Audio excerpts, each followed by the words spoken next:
Philosophy में logical positivism के लिए जो मूवमेंट चला, उसके परिपक्व होने के साथ साथ और जिस तरह से भूगोल के अंदर परिमाणात्मक क्रांति का स्वरूप देखा गया, इन दोनों के संयोग से बाद में भूगोल में एक नए चिंतन फलक के उदय के रूप में हमने प्रत्यक्षवाद को देखा और पढ़ा। हमने देखा कि प्रत्यक्षवाद में विषय को विज्ञान के समकक्ष लाने की तर्ज पे हमने कुछ ऐसी मान्यताओं को स्वीकारा और जिन उनको लेकर हम आगे बढ़े, जिनका बाद में बहुत विरोध हुआ। और उस विरोध की धारा में जो सबसे स्ट्रॉन्ग शुरुआत होती है, वो होती है व्यवहारवादी भूगोलवेत्ताओं के द्वारा, जो भूगोल की विषय वस्तु के केंद्र में मानव को देखते हैं और वे मानव के अस्तित्व, मानव की जो केंद्रीय स्थिति है विषय में, उसको स्वीकारते हैं। और उसके साथ साथ वो इस बात को भी स्वीकार करते हैं कि मूल्य स्वतंत्र शोध जो है उसका भूगोल जैसे विषय में कोई सरोकार नहीं है। क्यों? क्योंकि मानव और उसका व्यवहार भूगोल में विमर्श में केंद्रीय स्थान रखता है। तो अब हम बात करेंगे उस व्यवहारवादी आंदोलन की भूगोल के अंदर, जो प्रत्यक्षवाद की आलोचना के साथ विषय में मजबूती से स्थान लेता है। हम इस आंदोलन के सबसे पहले बैकग्राउंड की बात करेंगे कि किस बैकग्राउंड में ये बिहेवियरल जो मूवमेंट है वो ज्योग्राफी में देखने को मिलता है, और एक पैराडाइम जो है वो एस्टेब्लिश होता है, एक चिंतन फलक जो है वो स्थापित होता है, और वो चिंतन फलक है बिहेवियरलिज्म। ठीक है, हम देखते हैं कि 1950 और 60 के दशक में ज्योग्राफी में स्कॉलर्स का बहुत ज़्यादा अनुराग देखने को मिलता है क्वांटिटेटिव टेक्निक्स की तरफ, और वे इस परिमाणात्मक क्रांति में और इन परिमाणात्मक तकनीकों में इतना बह जाते हैं कि वे मैकेनिस्टिक मॉडल्स को बनाने की कोशिश करते हैं। और उस पूरी धारा के अंदर कहीं ना कहीं हमें ये दिखाई देता है कि मनुष्य की केंद्रीय स्थिति जो है वो कहीं भी प्रकट नहीं होती। ठीक है, तो पहला है geography in 1950s and 60s dominated by the use of quantitative techniques to develop normative and mechanistic models in spatial analysis। ठीक है, उसके बाद आता है कि ये जो मॉडल्स हैं ये कुछ अंतर्निहित मान्यताओं पर टिके होते हैं। ठीक है, जो मनुष्य के व्यवहार से संबंधित होती है। मनुष्य का व्यवहार मूलतः बहुत जटिल होता है, उसकी भविष्यवाणी करना इतना आसान नहीं होता। तो उसको सरलीकृत करने के लिए, ताकि ये प्रत्यक्षवादी मॉडल बिल्डिंग की ओर, लॉ फॉर्मेशन की ओर, थियरी बिल्डिंग की ओर आगे बढ़ सके, इसके लिए उन्होंने क्या किया, कुछ मान्यताएं लेकर चले वो मानवीय व्यवहार के संबंध में, ताकि वो मानवीय व्यवहार को सरलीकृत स्वरूप में लेकर और सामान्य नियम और सिद्धांत आदि का प्रतिपादन कर सके। ठीक है, और इन्हीं मान्यताओं में जो सबसे पहली मान्यता है वो है मनुष्य को आर्थिक मनुष्य के रूप में देखना। तो man as an economic man, है ना। और उसके साथ साथ आर्थिक जो विवेकशीलता है उसको स्वीकार करना, इकोनॉमिक रैशनैलिटी को स्वीकार करना मनुष्य की। ठीक है, तो मनुष्य को आर्थिक मनुष्य के रूप में देखना, इसका मतलब कि वो सर्वज्ञाता है, उसको सब पता है कि कहाँ मुझे न्यूनतम दरों पे कच्चा माल मिलेगा, कहाँ कौन सी फसल कितना उत्पादन देगी, कहाँ पर सस्ती दरों पे बीज मिलेंगे, कहाँ पर मार्केट अवेलेबल है, मार्केट में कहाँ कहाँ पर कौन कौन सी प्राइजेस हमें प्रोडक्ट की मिलेगी। मतलब वो सब कुछ जानता है, परिवेश के बारे में, इनपुट्स के बारे में, आउटपुट्स के बारे में, मार्केट के बारे में, ठीक है, सारे मनुष्य, जितने भी मनुष्य आर्थिक क्रियाओं में लीन है, वो सब के सब सारी चीजों का संज्ञान रखते हैं। ठीक है, और मनुष्य जो है वो पूरी तरह से आर्थिक विवेकशीलता के आधार पर ही काम करता है। नंबर 2, पूर्ण प्रतिस्पर्धा की स्थिति की बात की, परफेक्ट कंपटीशन, मतलब जब सारे के सारे मनुष्य आर्थिक मनुष्य हैं तो उनके बीच में पूर्ण प्रतिस्पर्धा की स्थिति है, जबकि ना तो कभी ऐसा संभव है कि सारे के सारे मनुष्य आर्थिक मनुष्य हों, और ना ही ऐसा संभव है कि कभी भी वास्तविक विश्व में पूर्ण प्रतिस्पर्धा की स्थिति बने। ये दोनों ही चीजें वास्तविकता से परे हैं। ठीक है, और तीसरा आइसोट्रॉपिक सरफेस, ये भी वास्तविकता से परे है, क्योंकि हम जानते हैं कि जो पृथ्वी की भू सतह है वो बहुत विविधता रूपी लक्षणों वाली है, और उसमें व्यापक स्तर पे, बड़े स्तर पे एक रूपता का पाया जाना या संप्राय तल का पाया जाना, आइसोट्रॉपिक सरफेस का पाया जाना, ये आसान नहीं है। अगली बात जो आती है वो ये आती है कि भाई ये सारे के सारे जो अजम्पशंस थे ये वास्तविकता से परे थे, और ये सिर्फ और सिर्फ जो वास्तविक विश्व की जटिलताएं हैं उसको सरल करते हैं। इसका मतलब कि इनके आधार पर यदि हम कोई एक्सप्लेनेशन देते हैं तो वो एक्सप्लेनेशन जो है वो वास्तविकता का सही उद्घाटन नहीं कर सकता। ठीक है, the explanation based on these assumptions cannot unfold the reality in true sense. Thus, there was a call for shift in focus from spatial pattern, the central theme of quantity relation, to behavioral processes generating through those patterns. ठीक है, तो इसीलिए क्या था, इस व्यवहारिक आंदोलन के थ्रू ये जो स्कॉलर्स थे बिहेवियरल स्कूल के, उन लोगों ने सब लोगों से इस बात का आग्रह किया कि ये जो प्रमाणीकरण के तरीका जिस तरह से अपनाया गया है, ठीक है, उससे हमें दूर जाने की आवश्यकता है। ठीक है, हमें स्पाशियल पैटर्न्स जो हैं, जिसकी बात अभी जैसे हम देखते हैं कि शेफर भी ये कहता है कि भाई in geography we should more put focus on spatial patterns. ठीक है, which really gives birth to spatial organisation, है ना। हमें स्थानिक प्रारूपों पर ध्यान केंद्रित करना चाहिए जो जो स्थानिक संगठन के निर्माण के लिए उत्तरदायी है। ठीक है, तो हम ये देखते हैं कि ये क्वांटिटेटिव रिवोल्यूशन जो है उसमें इस स्पाशियल पैटर्न की धारा को अपनाया जाता है, और ये जो व्यवहारवाद के पक्षधर लोग हैं ये प्रोसेस जनरेटिंग दोज पैटर्न्स, उनकी बात करते हैं कि उन पैटर्न्स को बनाने के लिए जो उत्तरदायी प्रक्रम हैं, ठीक है, उन प्रारूपों को बनाने के लिए, उन पैटर्न्स को बनाने के लिए उन पर हमें ध्यान केंद्रित करना चाहिए। और यदि हम उन बिहेवियरल प्रोसेसेस की बात करेंगे, हम व्यवहारिक प्रक्रमों की बात करेंगे, तो निश्चित रूप से हमें मनुष्य को केंद्र में रखकर ही आगे बढ़ना होगा। ठीक है, behavioral geography signifies the introduction of psychological dimension in the human geography by emphasizing the role of cognitive and decision making. Behavioural ये जो परिमाणात्मक क्रांति है, इसके अंदर कहीं भी साइकोलॉजिकल डायमेंशन को महत्व नहीं दिया जाता। ठीक है, ये केवल और केवल महत्व देते हैं physical dimension of the real world.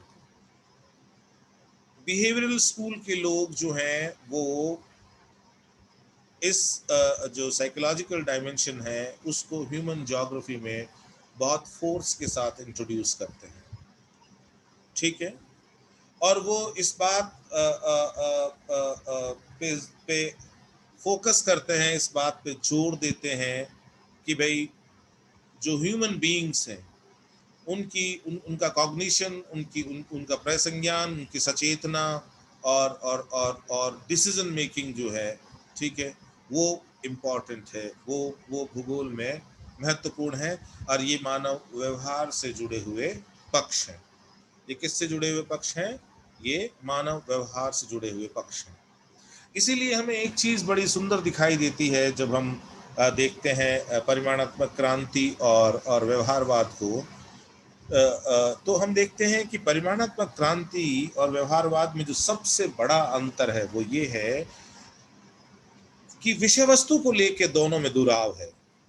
एक में केवल और केवल इंद्रियानुभव, अर्थात इंद्रियों के द्वारा अनुभव की गई विषय वस्तु को ही स्वीकारा जाता है, अर्थात केवल और केवल जो empirical reality is the only reality की बात होती है। जबकि बिहेवियरल स्कूल के लोग जो हैं वो ये कहते हैं कि इस प्रचलन से सब्जेक्ट को बड़ा नुकसान हुआ है। नुकसान ये हुआ है कि इस एम्पिरिकल रियलिटी के चक्कर में जो जो जो जो मानव जो कि विषय के केंद्र में है, कहीं ना कहीं वो हाशिए पे चला गया है। ठीक है, इसलिए ये क्या करते हैं, वापस मनुष्य को केंद्र में लाने की कोशिश करते हैं, और ये विषय में साइकोलॉजिकल डायमेंशन जो है, मनोवैज्ञानिक जो पक्ष है, उसको ये इंट्रोड्यूस करते हैं।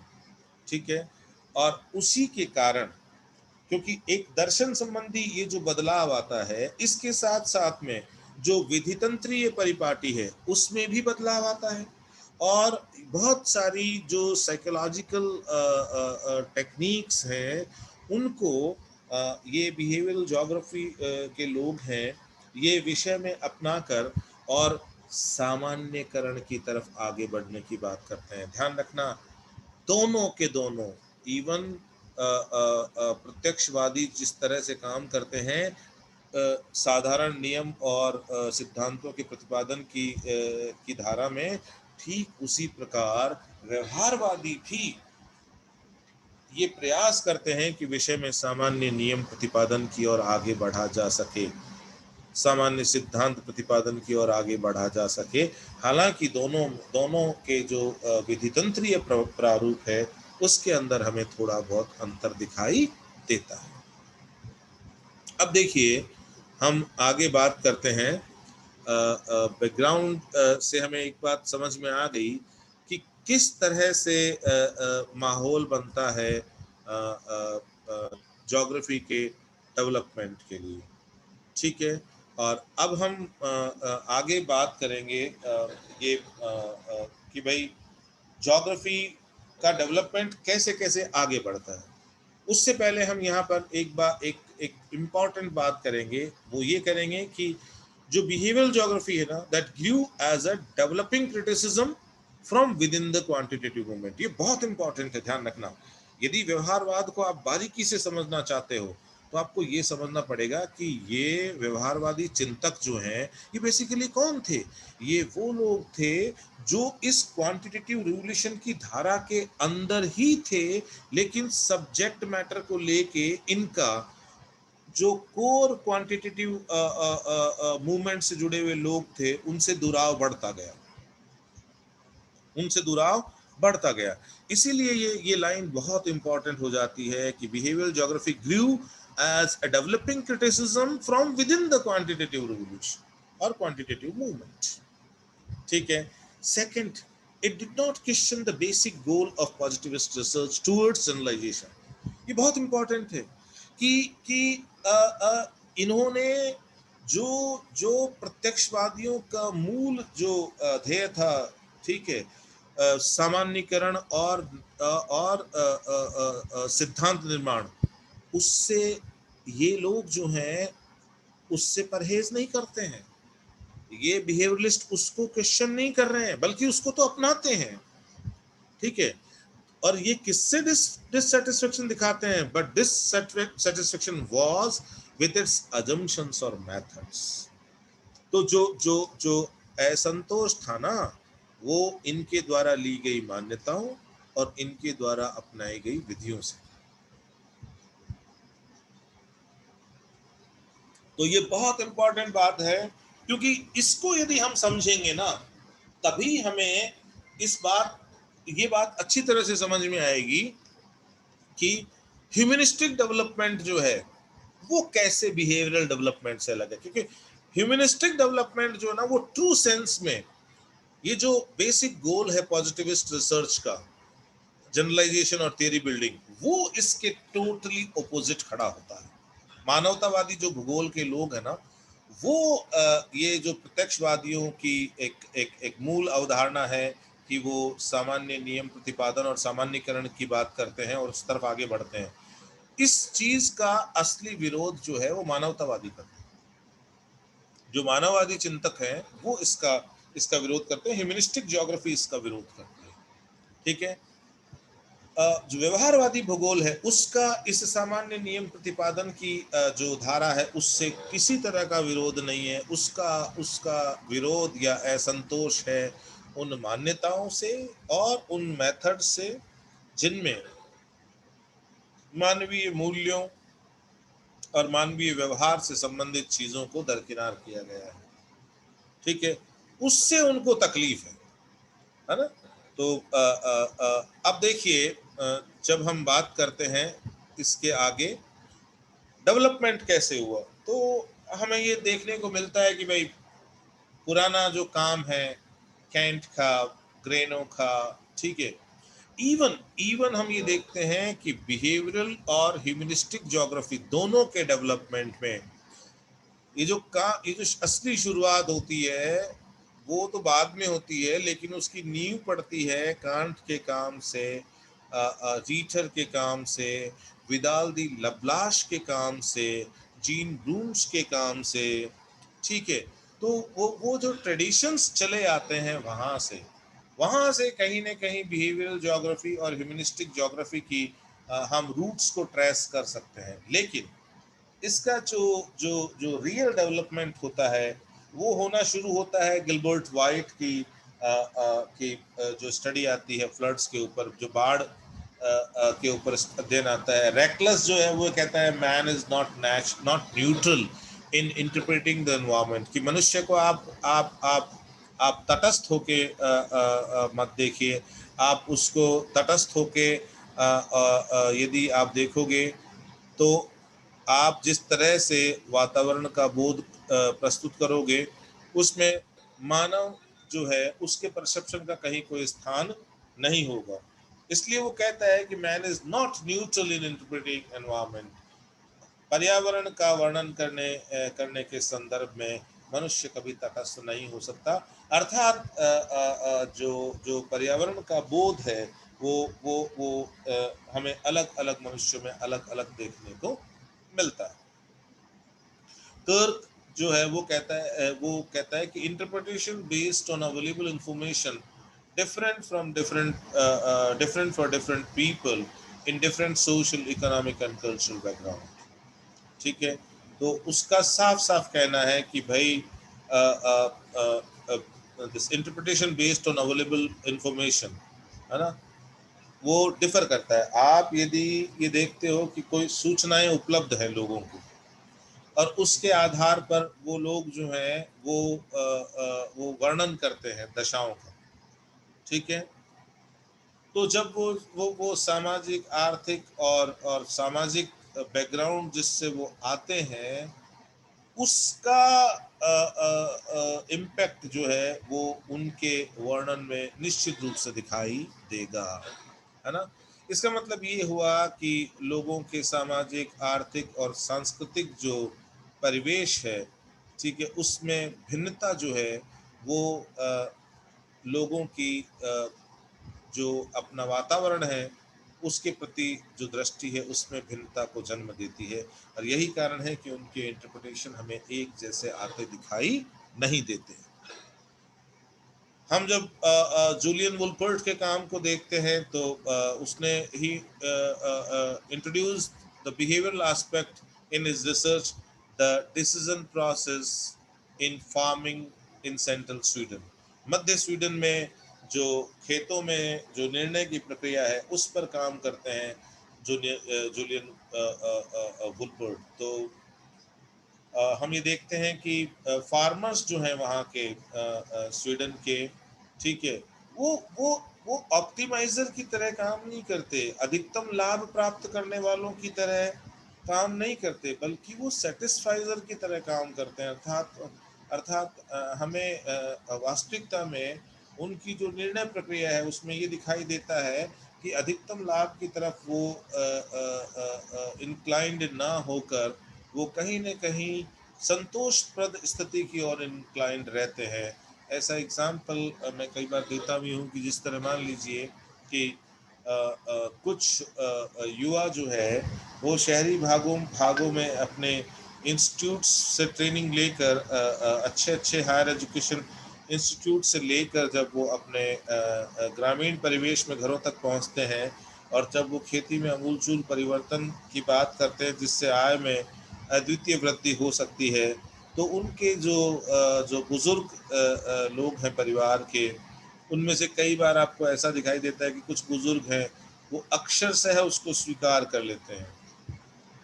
ठीक है, कुछ बुजुर्ग जो हैं वो अक्षरशः उनके मत को नकार देते हैं। कुछ बुजुर्ग हैं वो एक मिक्स डिसीजन की बात करते हैं कि ठीक है, आप जिस बात को कह रहे हो, आप जो सीख के आए हो, थोड़ा खेत के कुछ भाग में उसको अप्लाई करके देख लो, लेकिन खेत के कुछ भाग में अपने परंपरागत तरीके से विमुख नहीं होना है, हमें उसी को अपनाना है। कुल मिला के मेरा जो कहने का तात्पर्य है कि उन्होंने ये देखा, वोल्पर्ट ने, कि स्वीडन के जो फार्मर हैं मध्य स्वीडन के, वो अधिकतम लाभ के लिए काम ना करके उनके निर्णय में कहीं न कहीं संतोष की स्थिति जो है उसका प्रभाव देखने को मिलता है। And not only did they lack a complete knowledge and perfect capacity for processing information, but other competing values, aspirations, and habits they held diverted them from the optimization. वो ये कहता है कि लोग जो हैं वो अधिकतम लाभ की स्थिति को प्राप्त करने के लिए काम नहीं करते। उसके लिए कई कारण हो सकते हैं। एक कारण तो ये कि जैसा कि प्रत्यक्षवादी कहते हैं कि प्रत्येक किसान को पूर्ण ज्ञान है, ठीक है, और वो पूर्ण क्षमता के साथ काम कर रहा है, ठीक है, और जो भी प्राप्त सूचनाएं हैं वो उनसे बिल्कुल सही अर्थ निकालने में सक्षम है। पूरी क्षमता है उसकी भी और अन्य किसानों की, मतलब सब के सब जो है वो प्राप्त जानकारियों से सही निर्णय पर पहुंचने और उस क्षेत्र के बारे में पूरी जानकारी रखने वाले हैं। वुलपर्ट कहता है कि ये सही नहीं है, ठीक है ना। लोगों को पूर्ण ज्ञान का अभाव होता है और साथ ही साथ जो सूचनाएं अवेलेबल है उसको उसको प्रोसेस करने की कैपेसिटी भी सबकी एक जैसी नहीं होती। और वो कहता है कि इसके अलावा जो मनुष्य के मूल्य हैं, उसकी आकांक्षाएं हैं, उसकी आदतें हैं, वो भी बहुत इम्पोर्टेंट हैं और वो भी कहीं न कहीं मनुष्य को आर्थिक मनुष्य जो कि अधिकतम लाभ के लिए काम करता है उस स्थिति से डेविएट करती है, उससे अलग ले जाती है। अब देखिए हम यहाँ पर बात करेंगे उन तीन ये जो एम्पिरिकल डायरेक्शंस की जिनके अंदर इन्होंने काम किया, ठीक है। वो डायरेक्शंस कौन थे? हम बहुत अच्छी तरह जानते हैं कि जो व्यवहारवाद आया था भूगोल में, और जिन विद्वानों ने व्यवहारवाद के पक्ष में मुहिम छेड़ी थी, उन लोगों की तीन बड़े क्षेत्रों में हमें स्टडी मिलती है। पहला, लोकेशनल एनालिसिस, इससे जुड़ा हुआ है कृषि भूमि उपयोग और औद्योगिक इकाइयों का अवस्थितिकरण, ठीक है। ये दो तरह की स्टडीज तो वहां से आती है। कुछ स्टडीज आती है जैसे आपने देखा होगा प्रीवियस स्लाइड में गिलबर्ट वाइट करते हैं स्टडी ऑफ फ्लड्स की बात, इस तरह की स्टडीज आती है ज्योग्राफी ऑफ नेचुरल हैजार्ड्स। और तीसरी स्टडी जो आती है वो आती है एनवायरमेंटल परसेप्शन में, जैसे पीटर गुड के मेंटल मैप्स हैं, डाउन्स का कॉग्निटिव मैप है, इस तरह का कंट्रीब्यूशन आता है। और ये तीनों प्रकार की जो एम्पिरिकल रिसर्चेस हैं, ठीक है, ये पूरे इस व्यवहारवादी जो चिंतन धारा है इसको डोमिनेट करती है। जो पहला जो एक डायरेक्शन है अनुभविक शोध का, जो प्रत्यक्षवादियों की अवधारणा को गलत साबित करता है और व्यवहारवाद के पक्ष में प्रमाण प्रस्तुत करता है।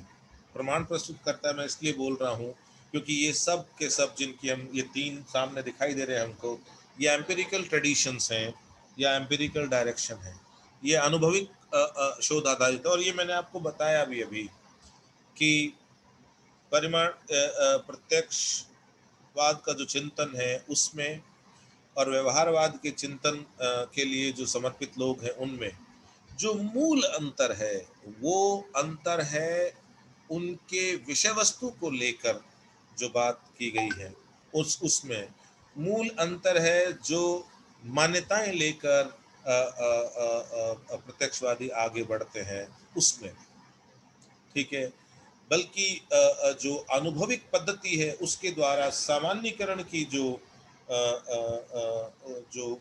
उपागम है उनमें दोनों का दुराव नहीं, ठीक है। तो वो सेम सामान्यकरण की नीति हमें बिहेवियरल जोग्राफर्स के कार्यों में भी दिखाई देती है ना। ये व्यवहारवादी लोग भी उसी तरह अनुभविक शोधों के आधार पर अपनी बात करते हैं और सामान्यकरण की ओर बढ़ने की कोशिश भी करते हैं।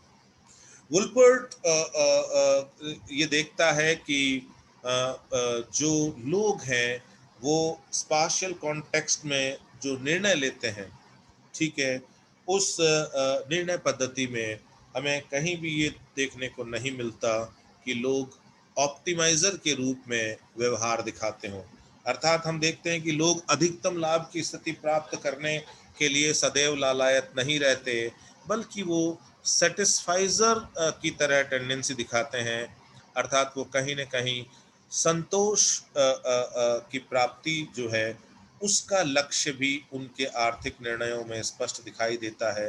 मध्य स्वीडन में जो किसान हैं उनके ऊपर किए गए शोध में वुलपर्ट ने ये चीज़ स्पष्ट रूप में देखी। हम जब देखते हैं प्रैड के काम को तो वो अध्ययन करते हैं औद्योगिक अवस्थिति के ऊपर, इंडस्ट्रियल रिवोल्यूशन के ऊपर वो अध्ययन करते हैं। तो ये जो similar study of industrial revolution by Pred, similar means as Wolpert did on farmers, ठीक है। Similar study of industrial location by Pred supported the satisfying or the art of making do provided most appropriate description of corporate decision making process। कुल मिला के इसका gist यही है कि वोल्पर्ट की तरह जब प्रैड स्टडी करते हैं on decisions regarding the industrial location, तो वहाँ पर भी वो इस बात को कहीं न कहीं महत्व दे रहे हैं कि अधिकतम लाभ की स्थिति के अलावा भी कुछ ऐसी चीज़ें हैं जो डिसीजन मेकिंग प्रोसेस को प्रभावित करती है, और वो सारी की सारी चीज़ें जो हैं, वो सारे के सारे पक्ष जो हैं, वो मानवीय व्यवहार से रिलेटेड हैं। इस चीज़ को यूँ समझना चाहिए जैसे मान लीजिए कि कोई भी उद्योगपति यदि एक बहुत बड़ा उद्योग अपने मूल स्थान जहाँ से वो बिलोंग करता है वहाँ लगाता है, जबकि उसको उससे ज़्यादा आर्थिक लाभ हो सकता है किसी दूसरी लोकेशन पे हो, लेकिन कहीं न कहीं उसका एक एक एक एक मनोवैज्ञानिक लगाव है उस स्थान के साथ और वहाँ के लोगों के साथ, और वो मनोवैज्ञानिक लगाव जो है वो जो ह्यूमन वैल्यूज से जुड़ी हुई चीज़ें हैं वो इनक्लाइंड कर रहा है उस इंडस्ट्रियलिस्ट को कि भाई वो अपना उद्योग है वो अधिकतम लाभ की स्थिति से हटकर वहाँ लगाए जहाँ उसको संतोष की प्राप्ति हो रही है। अगला जो एक एक धारा हमें देखने को मिलती है एम्पिरिकल स्टडीज़ की जो बेसिकली प्रत्यक्षवाद के ऊपर चोट करती है, वो हमें मिलती है प्राकृतिक आपदाओं के अध्ययन से संबंधित भूगोल के जो प्रमाण दिखाई देते हैं।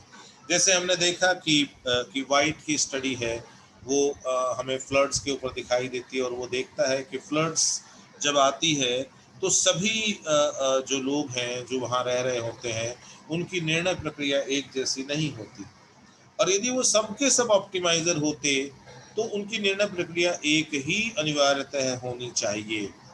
ठीक है। और वो देखता है कि नहीं, कुछ लोग जो हैं क्षेत्र को छोड़कर हमेशा के लिए चले जाते हैं, कुछ लोग बहुत शॉर्ट पीरियड के बाद में जैसे ही कंडीशन नॉर्मल होने लगती है उस समय लौट आते हैं, कुछ लोग होते हैं वो कंडीशंस पूर्णतः नॉर्मल होने के बाद ही बाहरी क्षेत्रों से लौट के आते हैं, कुछ लोग ऐसे भी होते हैं जो भीषण बाढ़ की जो स्थिति है उसमें भी ड्राई पॉइंट्स तक अपने आप को कन्फाइन रखते हैं, लेकिन क्षेत्र छोड़कर नहीं जाते। ठीक है। तो irrational locational behavior occur in site selection, placing people at risk for natural hazards via floods, earthquake, avalanches. ठीक है। तो ये अध्ययन जो है ये फ्लड्स पे भी देखने को मिले, अर्थक्वेक्स, भूकंप की दशाओं में भी देखने को मिलते हैं, और जो एवलांचेस वगैरह आते हैं उस समय भी देखने को मिलते हैं। Sometime it is the product of incomplete information, or in other geographical information was interpreted through the filter distinctive this personality decision. तो हम ये देखते हैं कि ये सारी प्रक्रियाएं जो निर्णय में जो अंतर दिखाई देता है, उस अंतर दिखाई देने के पीछे कई कारण हो सकते हैं। जैसे एक तो हो सकता है कि सूचना पर्याप्त ना हो, दूसरा हो सकता है कि सूचना का जो वर्णन है, ठीक है, वो अलग तरीके से किया गया हो। तो कुल मिला के ये जो बात करते हैं प्रत्यक्षवादी कि समस्त जो समुदाय है उसको एक जैसी सूचना और सबको पूर्ण सूचना प्राप्त है, तो वो चीज़ कहीं ना कहीं अस्वीकार्य होती है इन शोधों के अंदर। और जब बात करते हैं एनवायरमेंटल परसेप्शन की, है ना, कि किस तरह से आप अपने अपने जो वास्तविक विश्व है उसको देखते कैसे हैं आप, तो मेंटल मैप ऑफ की बात होती है और ज्योग्राफी ऑफ माइंड की बात होती है। वो काम आता है पीटर गुल्ड के द्वारा 1966 में, और फिर 1970 में डाउन्स जो हैं वो बात करते हैं कॉग्निटिव मैप्स की। तो widen the scope of mental map, ये क्या करते हैं कि जो मानसिक मानचित्र की जो बात पीटर गुल्ड करता है उसको वो और ज़्यादा आगे बढ़ाते हैं, है ना, और कॉग्निटिव जो मैप है उसकी संकल्पना देते हैं। तो इस हमें यहाँ पे देखा कि ये विद्वान बहुत इंपॉर्टेंट है क्योंकि इनके लैंडमार्क कंट्रीब्यूशन है इन धाराओं के अंदर। ठीक है। हम इसको आगे देखते हैं कि ये देखिए, यहाँ पर हम देखते हैं कि एक कन्वेंशनल मॉडल दिया गया है बॉल्डिंग की किताब में मैन एनवायरमेंट रिलेशनशिप का, कि ये पर्यावरण है ना, और पर्यावरण की एक इमेज बनती है एक व्यक्ति के दिमाग में, उस इमेज के अनुसार वो व्यवहार करता है, उसका व्यवहार जो है उससे पुनः उसके दिमाग में वो इमेज कंसोलिडेट होती है, और फिर उसके व्यवहार से अल्टीमेटली एनवायरनमेंट पे इम्पैक्ट पड़ता है, और या यूँ कहें कि डायरेक्टली उसका व्यवहार जो है वो एनवायरनमेंट पे बियरिंग रखता है। ठीक है। तो इस तरह का एक्सप्लेनेशन आता है एंड दैट कम्स इन 1956, है ना, बोल्डिंग की जो किताब 1956 में पब्लिश हो रही है उसमें ये एक्सप्लेनेशन आ रहा है। ठीक है। और ये वो दौर है जब क्वांटिटेटिव रिवोल्यूशन अपने फुल स्विंग में होता है। ठीक है। सो कौन कौन से मेथड्स जो हैं वो बिहेवियरल ज्योग्राफी में अडॉप्ट किए जाते हैं उनकी बात करते हैं। तो वो है कि ये लोग शिफ्ट करते हैं नोमोथेटिक डिडक्टिव अप्रोच से। और आपको ध्यान होगा ये जो नोमोथेटिक डिडक्टिव अप्रोच है ना, ये जो नोमोथेटिक मतलब जो सामान्य नियमों की तरफ बढ़ने की ये जो निगमनात्मक पद्धति है, निगमनात्मक उपागम है, इससे व्यवहारवादी दूरी बनाते हैं, और वो नियमान्वेषी आगमनात्मक उपागम जो है उसको अपनाते हैं। जिसमें हम ये देखते हैं कि सोशल साइंस जो है वो ज़्यादातर कंटेंट लेता है साइकोलॉजी और सोशियोलॉजी से, ठीक है।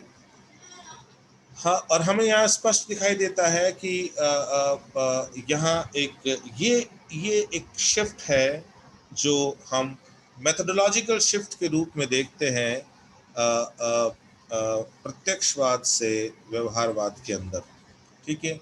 दोनों में एक चीज कॉमन है कि दोनों सामान्य नियमों के प्रतिपादन की बात करते हैं। इसलिए देखिए आप दोनों के अंदर नोमोथेटिक ट्रेडिशन दोनों तरफ दिखाई दे रहा है आपको।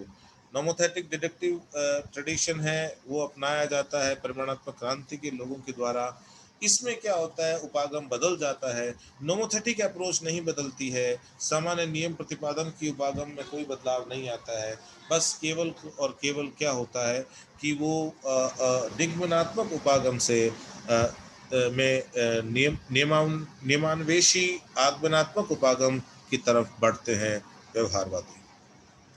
एलन प्रेड जो है वो क्या करते हैं कि एक ऑल्टरनेटिव थ्योरी देते हैं जिसमें वो बिहेवियरल मैट्रिक्स की बात करते हैं। हम इनके बिहेवियरल मैट्रिक्स को देखिए कैसे समझते हैं कि इनका जो मैट्रिक्स है उसमें हमें ये चीज स्पष्ट दिखाई देती है, ठीक है, कि जो बात प्रत्यक्षवादी करते हैं या जिस पक्ष को प्रत्यक्षवादी प्रबलता से रखते हैं उसको ये मैट्रिक्स चुनौती देती है। किस तरह चुनौती देती है कि प्रत्यक्षवादी क्या करते हैं, वो ये मानते हैं कि हर जो व्यक्ति है वो यहाँ है, हर व्यक्ति यहाँ है। गौर करिएगा मेरी बात को, हर व्यक्ति यहाँ है। इसका मतलब क्या हुआ, ये दशा है जो आर्थिक मनुष्य की दशा है। ये दशा, इससे तात्पर्य क्या हुआ, ability to use perceived information increases. इस व्यवहारवादी कहते हैं कि हर एक व्यक्ति जो है वो परसीव्ड इंफॉर्मेशन को यूज करने की मैक्सिमम कैपेसिटी जो है वो रखता है और सबकी कैपेसिटी एक जैसी है। Number one. नंबर टू जो बात आती है वो ये आती है, quality and quantity of perceived information increases. वो इधर बढ़ रही है और वो पहले से ही मानता है कि जो लोग जो निर्णय प्रक्रिया में शामिल है वो सब कुछ जानते हैं, ठीक है। बोथ क्वालिटी एंड क्वांटिटी दोनों टर्म्स के अंदर वो माला माल है सूचनाओं से, ठीक है। So this is the position of man if we go with the assumption of positivists, है ना। यदि हम प्रत्यक्षवादियों की अवधारणा के साथ जाएं तो यहाँ मनुष्य खड़ा है। लेकिन जब हम फील्ड में जाके देखते हैं और वास्तविकता में हम जब लोगों से बात करते हैं, चाहे वो काम वुलपर्ट का काम हो, चाहे वो काम प्रेड का काम हो, क्योंकि हम ये देखते हैं ना, ये देखिए ये जो स्लाइड है यहाँ पर देखिए, प्रेड जो है वो काम कर रहा है कि किस तरह से लोग इंडस्ट्रियल लोकेशंस का चुनाव करते हैं।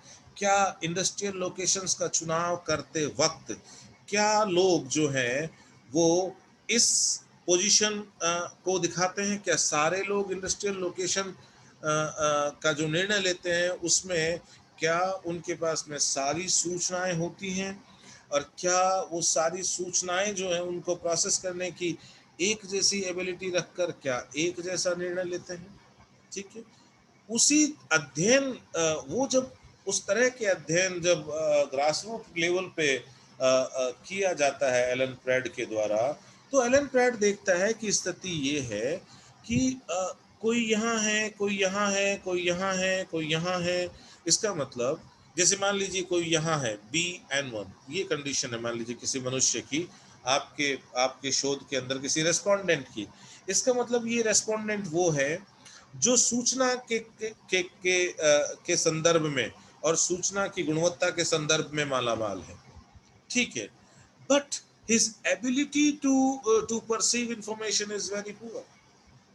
सूचना है लेकिन उस सूचना को फिल्टर करने की, उसको परसीव करने की और उसके आधार पर निर्णय लेने की जो क्षमता है वो इसकी बहुत कमजोर है। आप यदि ऑपोजिट एंड पे जाके इस व्यक्ति को देख रहे हो, तो यहाँ पर जो व्यक्ति है उसकी स्थिति ये है कि he is having little information both in terms of quantity and quality. सूचना की गुणवत्ता और सूचना की मात्रा दोनों के हिसाब से ये कमजोर है। इसके पास में बहुत मात्रा जो है सूचना की वो बहुत कम है, but his ability to use the information is amazing. लेकिन इसकी सूचना को प्रयोग में लाने की क्षमता बहुत शानदार है, जो भी अवेलेबल सूचना इसके पास में है। यहाँ स्थिति ये है कि ये एक आदर्श स्थिति है जब मनुष्य जो है वो उसकी सूचनाओं के ऊपर निर्णय करने की जो कैपेसिटी है वो भी जबरदस्त है ना। उसकी सूचनाओं को फिल्टर करने की और उनको उनको परसीव करने की एबिलिटी जो है वो भी एक्सट्रीम है, और इसके पास में सूचनाएं जो है वो भी सारी है, संपूर्ण है ना, both in terms of quantity and quality. ठीक है, तो जो प्रत्यक्षवादी है वो सबकी स्थिति यहाँ देखते हैं, जबकि एलन प्रेट देखता है कि नहीं, लोगों की स्थिति वो है इस मैट्रिक्स में अलग अलग जगह पर दिखाई देती है। इसलिए वो प्रत्यक्षवादियों के अजम्पशन का विरोध करते हैं। अब देखो कुछ सैलिएंट फीचर्स है ना की बात करते हैं जो हमें व्यवहारवादियों के काम में दिखाई देता है। नंबर एक कि भाई जो स्थान है ना, स्थान है ना, और जिसको हम यूं कहें कि विश्व, ये दो तरह का है। एक वास्तविक विश्व और दूसरा है यूं कहें कि अनुभविक या आभासी विश्व। बहुत सारी बार मैं आपसे कई बार ये एग्जाम्पल के थ्रू बात करता हूं कि आप एक कमरे में अपने सारे विद्यार्थियों की क्लास लीजिए।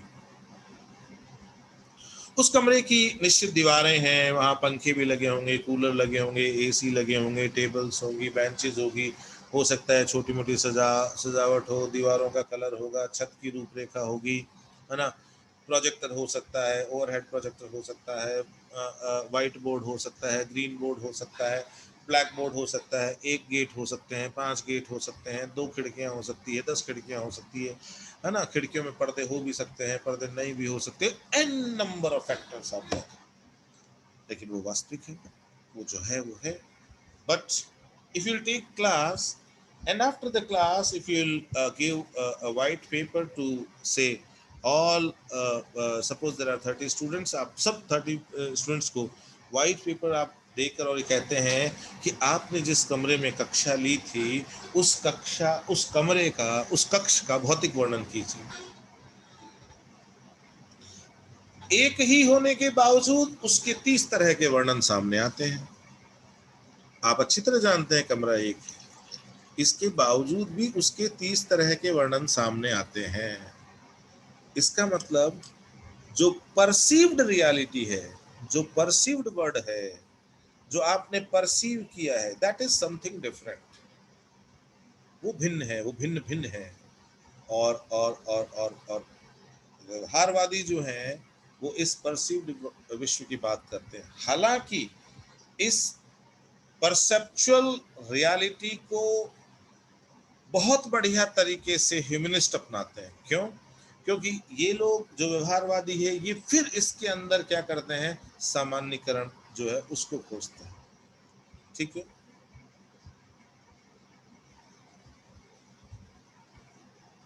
अगली बात आती है, individuals are focus of study to understand decision making by inductive generalisation.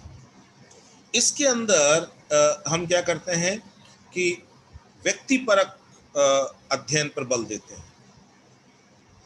ठीक है, और व्यक्ति को अध्ययन के केंद्र में रखते हैं। वास्तव में ऐसा होता नहीं है, ये व्यक्ति की बजाय स्मॉल ग्रुप्स पे काम करते हैं। ये इनका ध्येय होता है, सेलिएंट फीचर के रूप में होता है, लेकिन ये उसको ट्रू सेंस में अपना नहीं पाते व्यवहारवादी इस चीज को। ठीक है, और यहाँ पर ये कहते हैं कि जो डिसीजन मेकिंग है ना उसको इंडक्टिव जनरलाइजेशन की अप्रोच के अंदर समझा जाता है। ठीक है, और जो इंडक्टिव जनरलाइजेशन है वो है नियमान्वेषी आगमनात्मक पद्धति, जिसकी बात अभी अभी हमने की। ठीक है, तो नियमान्वेषी तो है ये भी परिमाणात्मक क्रांति के लोगों की तरह, प्रत्यक्षवादियों की तरह ये भी सामान्य नियमों के प्रतिपादन का पक्ष लेते हैं। ठीक है। Number 3, individual shapes and respond to his environment in a mutually interaction relationship. ये कहते हैं कि मनुष्य और उसके आसपास के वातावरण के बीच में हमें आपसी अंतरक्रिया दिखाई देती है, जिसमें वातावरण का मनुष्य पर और मनुष्य का वातावरण पर प्रभाव परिलक्षित होता है। ठीक है, टू वे रिलेशन की बात करते हैं बिटवीन मैन एंड एनवायरमेंट। और अंतिम जो इनका जो इनके चारित्रिक लक्षणों और यूं कहें कि इनके ध्येय के जो क्षेत्र, उनमें जो अंतिम बात की जाए वो ये है कि ये बेसिकली बहुविषयक दृष्टिकोण को अपनाकर चलते हैं। ठीक है, मल्टी डिसिप्लिनरी इन नेचर, है ना। ये प्रकृति से जो है वो बहु विषयक प्रकृति के को अपनाते हैं। क्या इनके ऑब्जेक्टिव क्या है सब, क्या करना चाहते हैं ये, क्या इनके इनके इनके जो मूल ध्येय क्या है इनका। तो जब हम इनके ध्येय की बात करते हैं तो हम ये देखते हैं कि इनका ध्येय है मॉडल्स इंक्लूडिंग ह्यूमन रैशनैलिटी, ऐसे मॉडल्स बनाना जिनमें हम ह्यूमन रैशनैलिटी की बात कर सकें। ये ह्यूमन रैशनैलिटी जो है इसको दरकिनार करते हैं पॉजिटिविस्ट। पॉजिटिविस्ट जो है वो इस ह्यूमन रैशनैलिटी से दूर दूर तक कोई नाता नहीं रखते, क्योंकि उनका ये कहना है कि यदि आप ह्यूमन रैशनैलिटी की बात करोगे तो ये मान के चलिए कि आप सामान्य नियमों के प्रतिपादन की ओर नहीं बढ़ पाओगे। ठीक है, व्यवहारवादी कहते हैं नहीं नहीं ठीक है, accepted model building, yes good, है ना, बढ़िया है, हम भी इसको एक्सेप्ट करते हैं, करेंगे। क्यों? क्योंकि ये भी जनरलाइजेशन का फेवर करते हैं, है ना, ये भी नियमान्वेषी हैं, और जो जनरलाइजेशन को अपनाते हैं, है ना, जो जो जो वो law building, theory building, model building, इन सबको अपनाते हैं। ठीक है, तो इनका भी ऑब्जेक्टिव मॉडल बिल्डिंग है। Number 2, subjective interpretation in decision process. निर्णय प्रक्रिया में ये बात करते हैं कहीं न कहीं सब्जेक्टिव इंटरप्रिटेशन की, अर्थात ऐसा इंटरप्रिटेशन जो मैन टू मैन वेरी करे। ठीक है, लेकिन आगे जाकर क्या करते हैं, उसमें भी कहीं न कहीं एक रूपता देखने की कोशिश करते हैं। क्यों? क्योंकि इनका मूल ध्येय जो है वो जनरलाइजेशन है। इसलिए ये इस चीज को स्वीकार तो करते हैं कि yes there is subjectivity, individual जो डिसीजन प्रोसेस है उसमें सब्जेक्टिविटी होती है, सारे के सारे इंडिविजुअल एक तरह से निर्णय नहीं लेते, है ना। फ्लड्स की स्टडी में जो लैंड यूज पैटर्न्स की स्टडी में, ठीक है, हमें ये स्पष्ट दिखाई देता है। ठीक है, लेकिन फिर भी ये कहीं ना कहीं सम सॉर्ट ऑफ जनरलाइजेशन जो है उसकी तलाश में रहते हैं, उसको ढूंढने की कोशिश करते हैं। एंड देन इनका इनका जो अंतिम ऑब्जेक्टिव के रूप में देखते हैं वो ये है कि ये भी विषय में जो सामाजिक और जो मनोवैज्ञानिक उसका पक्ष है उसको ये विषय से दूर नहीं करना चाहते, बल्कि ये उसको विषय का एक एक अंतर्निहित भाग मानकर आगे बढ़ते हैं। ठीक है, अब देखिए जब हम बात करते हैं डाउन्स का मॉडल है ये, पीछे हमने देखा ना कि जो तीसरी धारा थी, मैं आपको लिए चलता हूँ, उसको दिखाता हूँ मैं आपको। ये देखिए जो तीसरी धारा है ना, उस तीसरी धारा जिसमें एनवायरमेंटल परसेप्शन की बात की जाती है, यहाँ पर हम बात करते हैं डाउन के कॉग्निटिव मैप। क्या बात करते हैं हम? डाउन के कॉग्निटिव मैप की। तो ये चीज किससे रिलेटेड है? ये एनवायरमेंटल परसेप्शन से रिलेटेड है। किससे रिलेटेड है ये? एनवायरमेंटल परसेप्शन से रिलेटेड है। इसलिए जब हम बात करते हैं डाउन की, तो वो एनवायरमेंटल परसेप्शन और बिहेवियर की बात करता है। तो देखिए किस तरह से करता है कि आप ये देखते हो कि there is a real world, ठीक है। So human beings have information about it. लोगों को वास्तविक विश्व के बारे में सूचना होती है उनके पास में। देन परसेप्चुअल रिसेप्टर्स, ठीक है, उससे वो क्या करते हैं कि जो रियलिटी है, जो रियल वर्ल्ड है, उसको परसीव करते हैं, है ना। परसेप्चुअल फिल्टर्स, अर्थात फिर वो चीज़ें जो परसीव, बहुत सारी चीज़ें परसीव करते हैं, लेकिन उसमें से कुछ चीज़ें इंपॉर्टेंट होती है, वो फिल्टर होके निकल जाती हैं, है ना। अब उनका इंटरेक्शन होता है जो वास्तविक विश्व से संबंधित जो तथ्य हमारे पास में है, जो सूचना हमारे पास में है, जो हमारे परसेप्चुअल फ्रेम से फिल्टर हो चुकी है। अब उसका संयोग होता है वैल्यू सिस्टम के साथ, और जब वो वैल्यू सिस्टम के साथ उसका संयोग होता है, तो ये जो रियल वर्ल्ड है उसकी एक और इमेज हमारे मस्तिष्क में बनती है, और वो है परसेप्चुअल वर्ल्ड, ठीक है। और इसी परसेप्चुअल वर्ल्ड से हम डिसीजन लेते हैं। हम रियल वर्ल्ड से डिसीजन नहीं लेते हैं, हम इस परसेप्चुअल वर्ल्ड से डिसीजन लेते हैं, जो हम दिमाग में बनाते हैं वास्तविक विश्व के बारे में, ठीक है। और इसी से हमारा व्यवहार जो है वो तय होता है, और इसी से हमारा जो हमारा परिवेश है उसके साथ में हमारी जो अंतर क्रिया है वो तय होती है, ठीक है। बहुत इंपॉर्टेंट है ये डाउन का मॉडल, ये इस कॉग्निटिव मैपिंग को समझना, ठीक है। वो ये कहता है कि कोई भी वास्तविक विश्व है ना, ठीक है, उस वास्तविक विश्व को देखने के बाद किस प्रकार से मनुष्य उसके साथ में काम करता है, ठीक है। तो उस वास्तविक विश्व से सबसे पहले उस वास्तविक विश्व से संबंधित सूचनाएं उसके मस्तिष्क में स्थान लेती हैं। फिर वो उसकी सूचनाएं जो हैं, ठीक है, वो किस रूप में आती है, परसेप्चुअल रिसेप्टर्स के रूप में, कि किस तरह से वो रियलिटी को परसीव करता है। और जब वो परसीव करता है तो वो जो जो जो in the number of informations are big, ठीक है। बट फाइनली धीरे धीरे जो ज्यादा महत्व की है वो सरफेस पे आ जाती हैं, तो ये परसेप्चुअल फिल्टरिंग हो जाती है ना। और जब ये सूचनाएं उसके वैल्यू सिस्टम के साथ में मिलकर काम करती हैं, ठीक है, तो फिर वो वास्तविक विश्व की एक इमेज बनाता है, जो जो जो यूं कहें कि दूसरे विद्वानों ने जिसको टर्म दिया था परसेप्चुअल वर्ड, है ना। और उस परसेप्चुअल वर्ड से इस मनुष्य की जो निर्णय प्रक्रिया है वो संचालित होती है ना। और वो निर्णय प्रक्रिया फिर मानव के व्यवहार को तय करती है, मानव के उसके वास्तविक विश्व के साथ में जो अंतर क्रिया है उसको तय करती है, directly directly and indirectly through the behavioural dimension, ठीक है। अब देखिए ये एक बैकग्राउंड था पूरा व्यवहारवाद के लिए। इस बैकग्राउंड के साथ में हालांकि हम एक एक पूरा व्यवहारवाद की जर्नी को कर चुके हैं, इस बैकग्राउंड के साथ में अब हम व्यवहारवाद को आगे बढ़ाते हैं।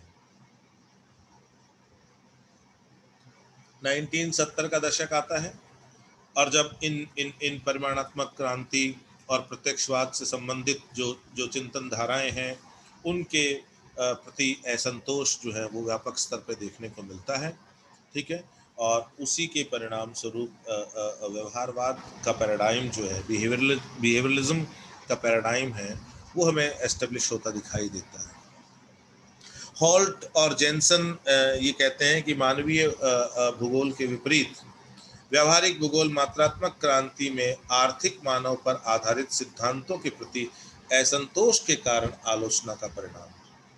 तो बेसिकली इनकी जो आलोचनाएं होती हैं वो सबसे ज्यादा केंद्रित हैं उनके द्वारा अपनाई गई मान्यताओं की, जो मूलतः आर्थिक मनुष्य पर आधारित सिद्धांतों में अपनाई गई थी, ठीक है। इस चिंतन फलक में मनोविज्ञान विषय से काफी समीपता दिखाई देती है। साइकोलॉजी और सोशियोलॉजी, इन दोनों सब्जेक्ट्स का हमें स्पष्ट रूप से प्रभाव दिखाई देता है व्यवहारवादी। ठीक है, इसमें प्रबल रूप से विशिष्ट व्यक्तिक व्यवहार, इंडिविजुअल स्पेशल बिहेवियर पर जोर दिया जाता है, लेकिन हम देखते हैं कि आगे जाकर ये लोग इसको कैरी फॉरवर्ड नहीं करते, बल्कि ये इससे डेविएट होकर स्मॉल ग्रुप्स पर कन्फाइन हो जाते हैं, है ना। आगे जाके ये लोग बात तो करते हैं शुरुआत में विशिष्ट व्यक्तिक व्यवहार की, लेकिन बाद में जाके, क्योंकि ये सामान्यकरण इनका ध्येय होता है, इसलिए विशिष्ट व्यक्तिक व्यवहार की परिपाटी से हटकर ये लोग छोटे छोटे समूहों के कॉमन बिहेवियर की तरफ इनका रुझान बढ़ जाता है।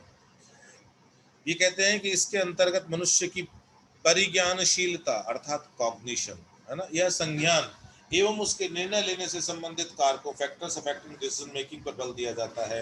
अभी जो जस्ट पीछे हमने जो डायग्राम किया है उसमें हमने इसी चीज को समझाने की कोशिश की है। ठीक है, और जो कि मानव एवं बहुआयामी वातावरण के मध्य संबंधों को प्रभावित करता है। ठीक है, उसमें हमने देखा कि किस तरह से मनुष्य अपने वास्तविक विश्व का एक कॉग्निटिव मैप बनाता है, एक परिसंज्ञान मानचित्र अपने दिमाग में बनाता है, और उसके आधार पर उसकी निर्णय प्रक्रिया जो है वो प्रभावित होती है, उसका व्यवहार प्रभावित होता है। व्यवहारिक भूगोल मानव को उत्तेजना या प्रेरणा के प्रति अनुक्रिया करने वाला प्राणी मानता है, जिसके अंतर्गत यह अध्ययन किया जाता है कि किस प्रकार व्यक्ति किसी विशेष प्रेरणा के उत्तर में प्रतिक्रिया करता है, अथवा वह विभिन्न परिस्थितियों में प्रतिक्रिया करता है। ठीक है, तो इस चीज से, इस मान्यता से नो डाउट बिहेवियरल ज्योग्राफी में हम देखते हैं कि मनुष्य कहीं ना कहीं पूरे विमर्श के केंद्र में तो आता है, नो डाउट, है ना। लेकिन ये ध्यान रखना कि यह एक बहुत महत्वपूर्ण पक्ष है व्यवहारवादी चिंतन का, जो मानवतावादी चिंतन से बिल्कुल पृथक है। व्यवहारवादी भूगोल मानव को उत्तेजना या प्रेरणा के प्रति अनुक्रिया करने वाला प्राणी मानता है, जबकि मानवतावादी जो भूगोल की धारा है, जो इसके साथ साथ लगभग इसके समानांतर विकसित होती है, उसमें मनुष्य को केवल और केवल प्रतिक्रियावादी और केवल रिएक्शनरी होने की बात से परहेज किया गया है, बल्कि उसके अंदर मानव की क्रियाशीलता, सृजनशीलता जो है उसको बहुत ज़्यादा महत्व दिया गया है। ठीक है, फिर देखिए हम ये देखते हैं कि इस तरह से हमें ये भी पता लगता है यहाँ पे कि व्यवहारवादी आंदोलन और मानवतावादी आंदोलन, जो दोनों के दोनों आंदोलन हैं, ये जो पॉजिटिविस्ट ट्रेडिशन है, ये जो प्रत्यक्षवादी जो परंपरा है, उसके विरोध में आते हैं। तो हमें यहाँ पर ये भी स्पष्ट होना चाहिए कि इन दोनों के अंदर जो अंतर है वो किस बात को लेके है। कॉक्स तथा गॉलेज की जब हम बात करते हैं 1969 में, तो इन्होंने व्यवहारवादी भूगोल को समस्त भूगोल की वह शाखा माना जिसमें मानवीय व्यवहार का अध्ययन किया जाता है। परंपरागत भूगोल में भौतिक तथा मानवीय तत्वों के स्थानिक वितरण का वर्णन तथा विश्लेषण पर इसमें बल दिया जाता है, तथा मानवीय क्रियाओं को भौतिक पर्यावरण के प्रभाव का परिणाम माना जाता है। ठीक है, और इसीलिए हम ये देखते हैं कि कहीं न कहीं इस चिंतन में मानव को थोड़ा सा रिएक्शनरी दिखाने की कोशिश की जाती है। ठीक है, चारित्रिक विशेषताएं क्या है कि भाई देखो, विश्व अथवा स्थान जो है वो एक नहीं है, बल्कि वो दो भागों में बांट कर देखना चाहिए उसको, है ना। आप केवल और केवल वास्तविक विश्व की बात मत करो। वो दो कौन से हैं कि साहब, एक तो वास्तविक या वस्तुनिष्ठ विश्व, जैसे मैंने बताया कि कमरे का एग्जांपल देखे कि ये जो कमरा है जिसमें आप सब लोग बैठ के क्लास ले रहे हो, वो जो रूम है, उस रूम की विशेषता, वो तो भौतिक रूप से वो रूम है, उसकी जो विशेषताएं हैं वो वैसे ही रहेंगी। ठीक है, यह वास्तविक विश्व को प्रदर्शित करता है जिसमें तमाम प्रकार की वस्तुनिष्ठ यथार्थता पाई जाती है ना, ऑब्जेक्टिव रियलिटी पाई जाती है। लेकिन जो दूसरा विश्व है, जिसको आप कहते हो परसीव्ड वर्ल्ड, ये ज्ञानात्मक है, व्यवहारिक है, अनुभविक है। ठीक है, और इसलिए ये व्यक्ति दर व्यक्ति भिन्न भिन्न भी होगा। ये व्यक्ति दर व्यक्ति भिन्न भिन्न भी होगा। इसलिए मैंने कहा कि जब आप बाहर आके, जब आपसे ये कहा जाएगा कि आप जिस कमरे में क्लास ले रहे थे उसका आप वर्णन करिए, ठीक है, तो आपके वर्णन जो हैं 30 के 30 लोगों के यदि वहाँ बच्चे हैं तो उनके वर्णन एक जैसे नहीं आएंगे। क्यों? क्योंकि वो जो वर्णन कर रहे हैं वो काम कर रहे हैं ज्ञानात्मक, व्यवहारिक या अनुभविक विश्व के ऊपर, है ना।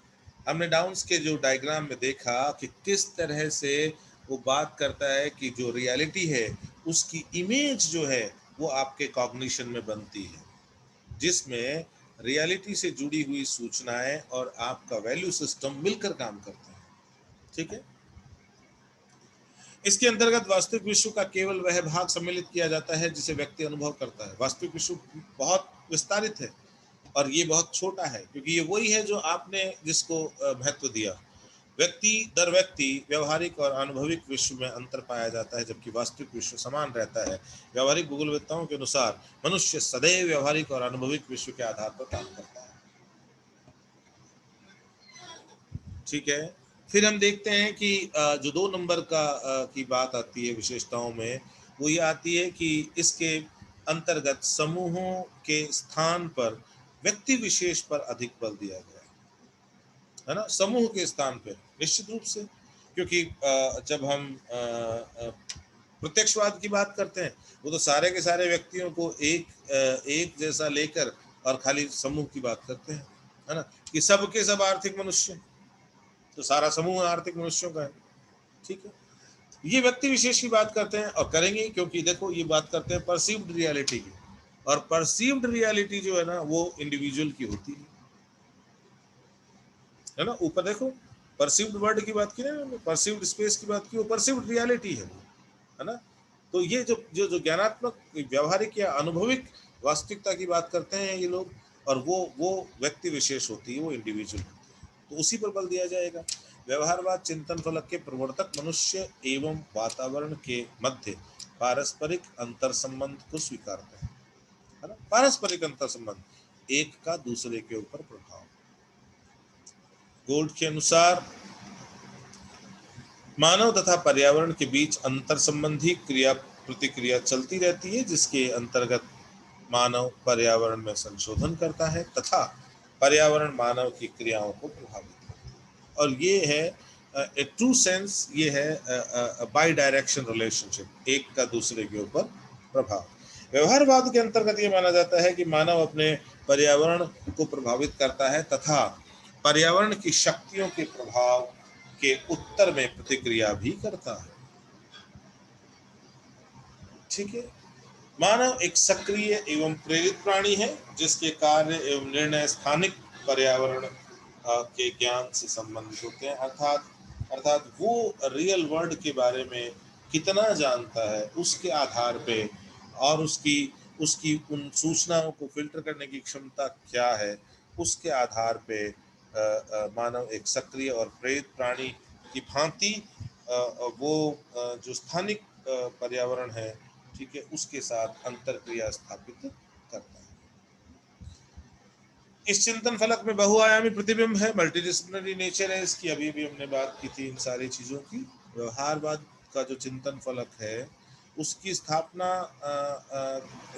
जो है उसके लिए कई क्षेत्रों में कार्य किए गए थे, और उन कार्यों में सबसे पहले हम बात करते हैं गिलबर्ट वाइट की।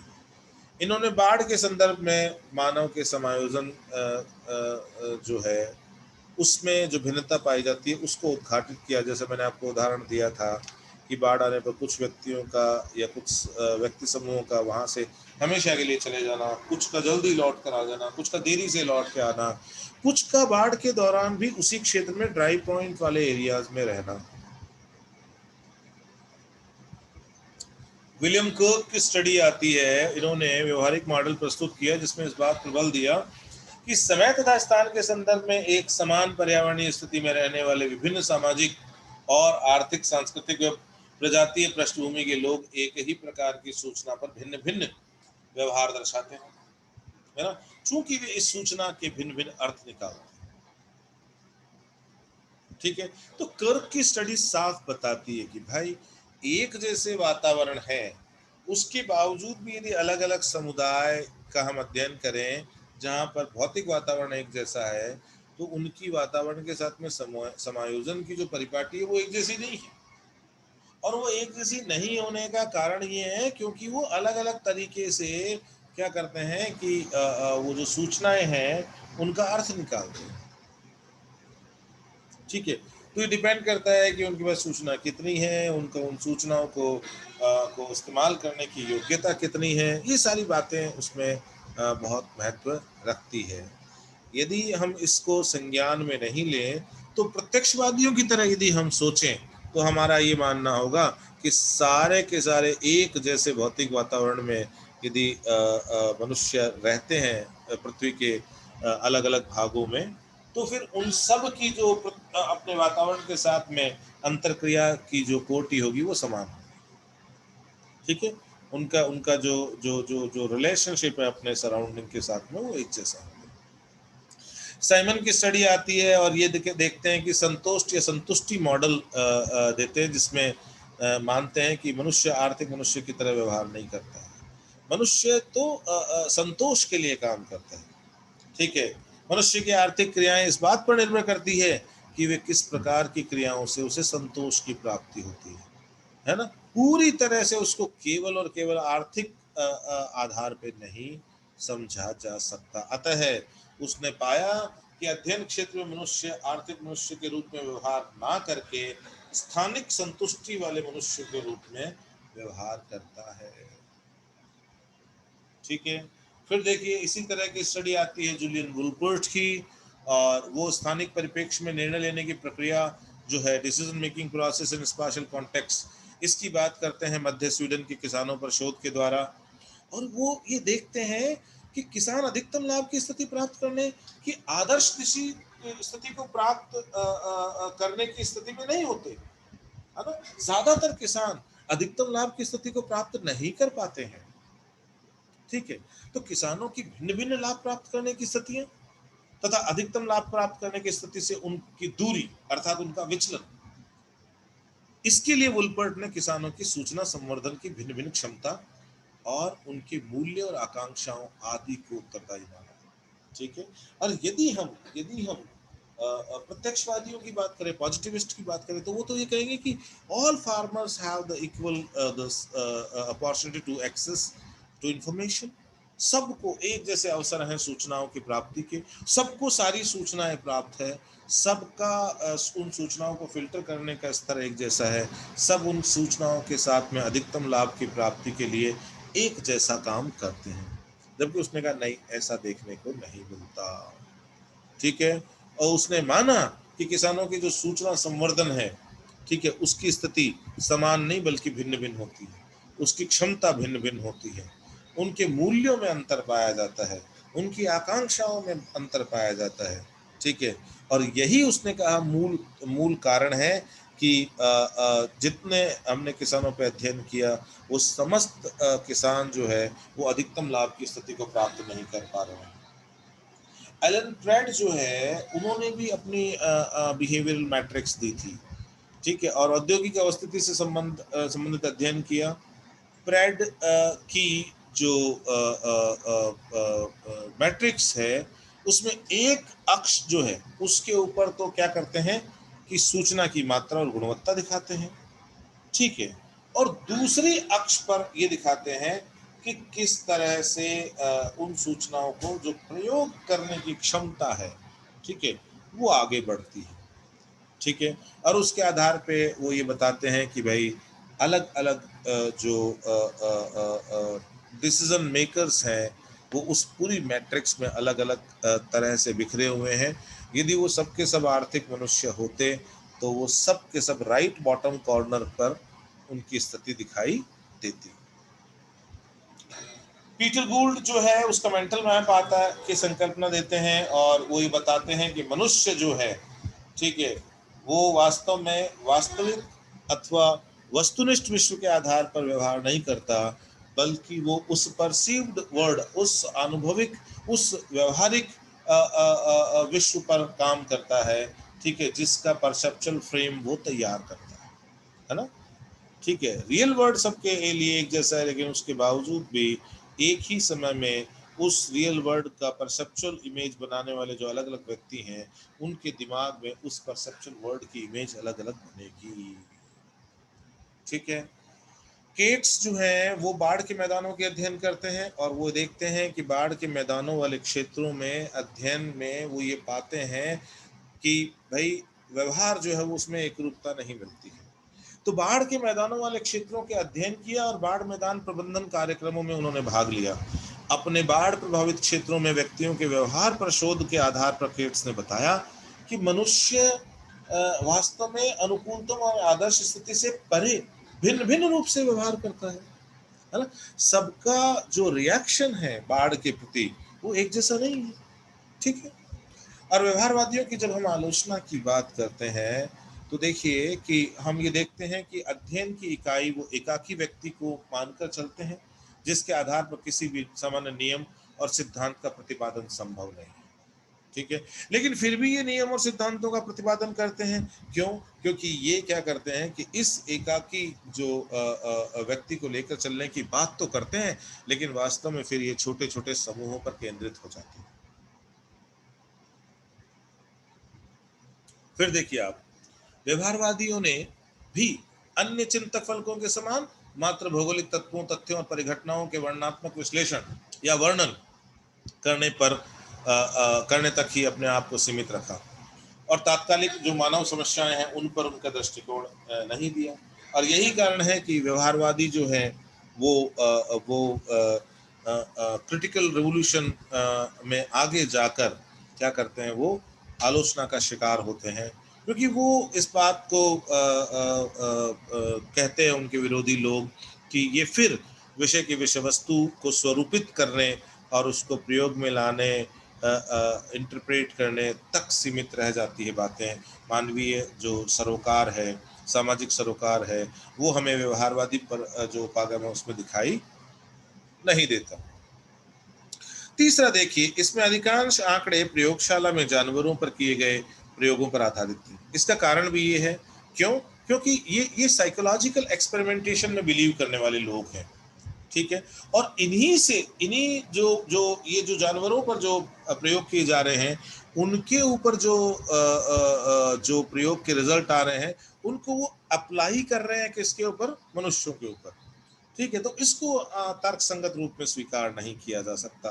व्यवहारवादी भूगोल में पर्यावरण के अहम केंद्रित व्याख्या पर बल दिया गया है, इकोसेंट्रिक। ठीक है, गया है, जिसे विषय के विकास हेतु उपयोगी नहीं माना जा सकता, क्योंकि इसमें कहीं ना कहीं इस चीज को भी दिखाया गया है कि भाई इसमें मनुष्य जो है वो उसका ज्यादा रोल जो है वो रिएक्शनरी बीइंग के रूप में है, प्रतिक्रियावादी के रूप में है। ठीक है, फिर देखिए कि अब ये महसूस किया जाने लगा कि कोई भी विषय मात्र विषय वस्तु की व्याख्या और वर्णन मात्र से जीवित नहीं रह सकता। और यही कारण है कि 1960 के दशक में विषय के व्यवहारिक पक्ष की महत्ता पर बल दिया जाने लगा, जिसके तहत विषय में मानवीय समस्याओं के हल संबंधित शोध के पक्ष को प्रबलता से रखा।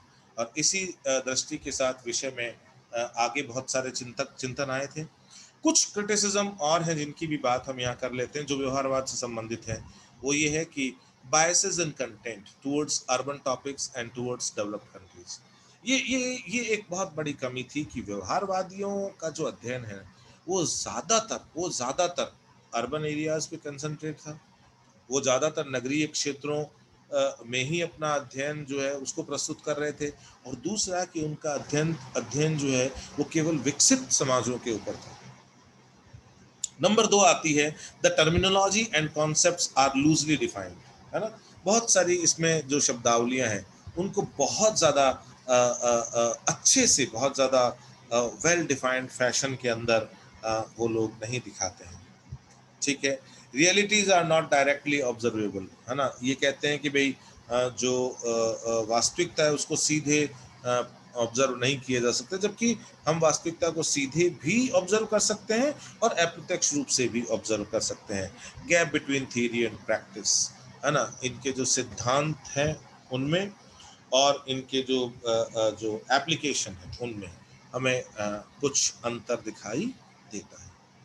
ठीक है, तो इस तरह से ये एक नया चिंतन फलक जो है वो हमें भूगोल के अंदर परिपक्व होता दिखाई देता है, स्पष्ट दिखाई देता है।